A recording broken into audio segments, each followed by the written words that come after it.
one of the things that Japanese will always do, they will always choose a big company over the small company, and here's why. It's a risk image. Mhm. See, if something goes wrong, say for instance they choose you, a Yeah. small company, and Small. something goes wrong, that's the end of whoever career and image as you know it in the society is done. Yeah. Reason being, this company is so small, but you choose it. Why? Mm. You know, for them, this was a bad idea. Why didn't you know? For the big company, even if it fails, Mm. it's not a problem because it's a big company. Okay. They will look at that. Oh, okay. So that's even the public's image of the big company. Right.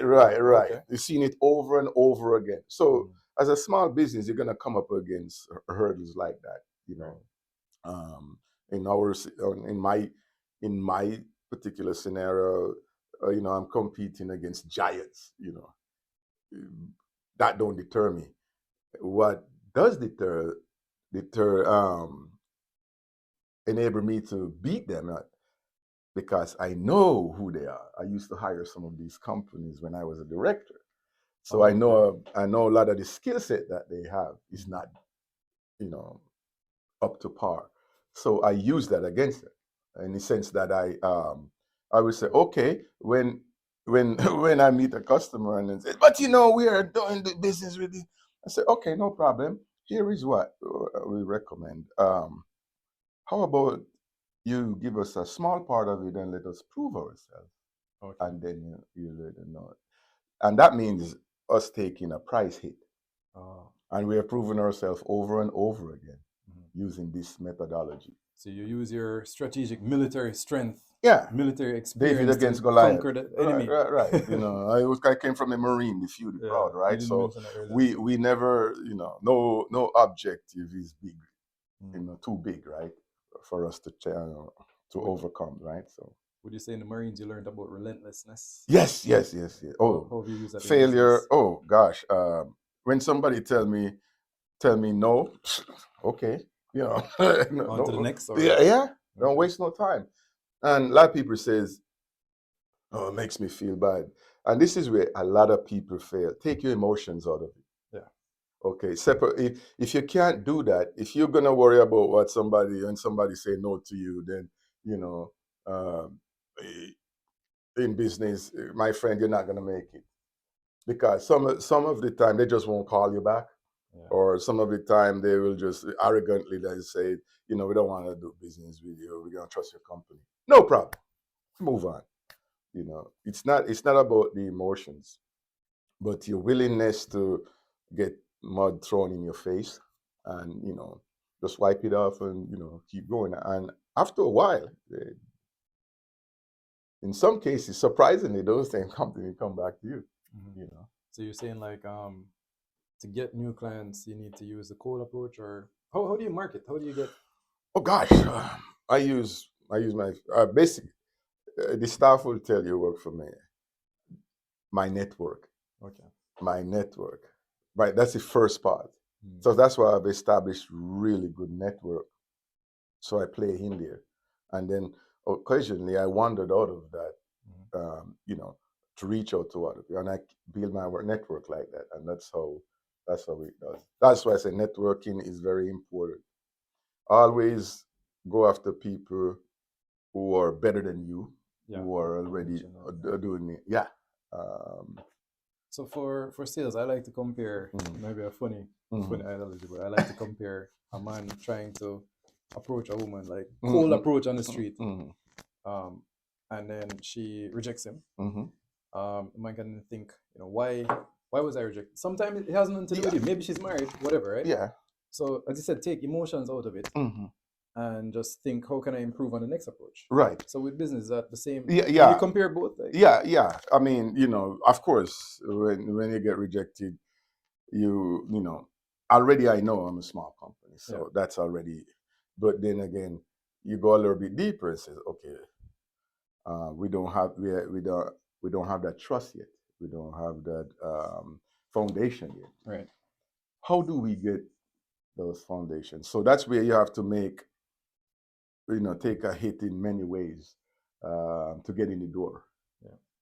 Because believe it or not, those big companies, a lot of companies before did had to go through the same thing. Yeah. Okay, Yes. so you you you got to take a step back and do things a bit different, and then for the next one you say, okay, we know we are small, Right. but I bet you if you give me a chance, I prove to you, You can do it.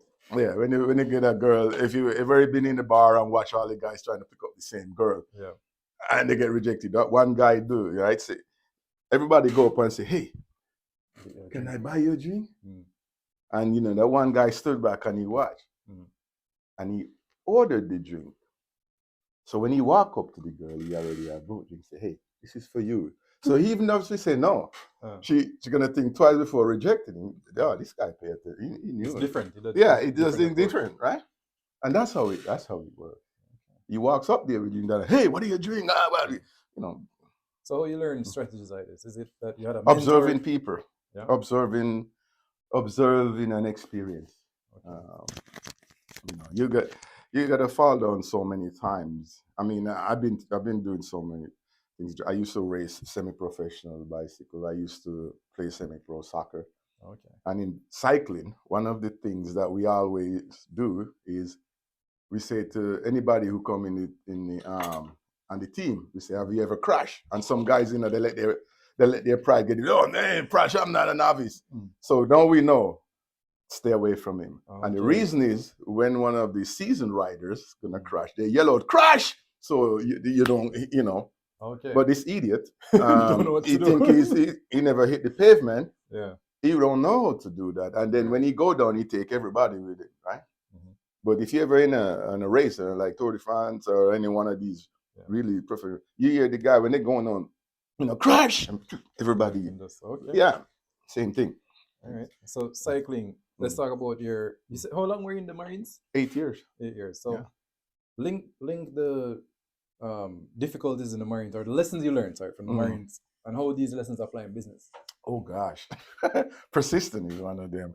Never take no for an answer, and no goals are ever too big to achieve. Okay, that's why I say you got to condition your mind, because I meet a lot of people who have an idea of starting business, but they're too emotionally attached to their business. You're not. That's one recipe for failure right there. You have an idea, you want to do it. How am I going to do it? Yeah. Okay. If it doesn't work, I can move on to something else. You have to change your mindset. I see many good companies went down because somebody's too proud. Yeah. To say for instance, ask for help. Yeah. Or reach out to people that can help them. I'm not talking about friends who go drinking with you. This is something different. But the mindset, the changing of the mindset is key. There's gonna be a lot of disappointment. You go home and think, what am I doing? I'm not making any money. And this is another thing. You gotta be in there for the long haul. Yeah. Nothing happens overnight. Okay. So one of the problems that a lot of not just young people in general. You're pretty young too, there, Andrew. Getting up there. Yeah. Okay. But thinking about like a business idea, you have like many different ideas. How do you, jack of all trades, master of none? I have this idea, this idea. You said just close on one, move on to the next. Like, how do you know when? Okay, this isn't working. Let me try something else. Versus, okay, this isn't working, but let me push through. Instead of pushing through, how do you know when it's time to say, all right, let me? It depends upon the individual, because there's a lot of time. There's a lot of times that I feel like giving up. And it's like, it was making no money, and, I have people with me that, I have to pay, I mean. And, but first you have to believe in yourself, because if you don't, nobody else will. And if you talk to one of my, my directors now, Anna, she'll tell you, or a previous director, French guy, he will tell you, whatever Wayne says is going to happen. I told them. They will tell you, we don't know what's going on here, but whatever it is, everything to this point has been like I said. So you have to be really good at knowing your limits and know when because there's a lot of time I feel like giving it up, but I didn't. And this Yeah. is where that's why people say, "How come there's not so many rich people?" Right? It's the few that continue that pain. 1%. Yes, they continue that pain. That's why you never see me, talking bad about rich people and lying and stuff because I know what they've been through. Yeah. People just think people just get rich like that. No,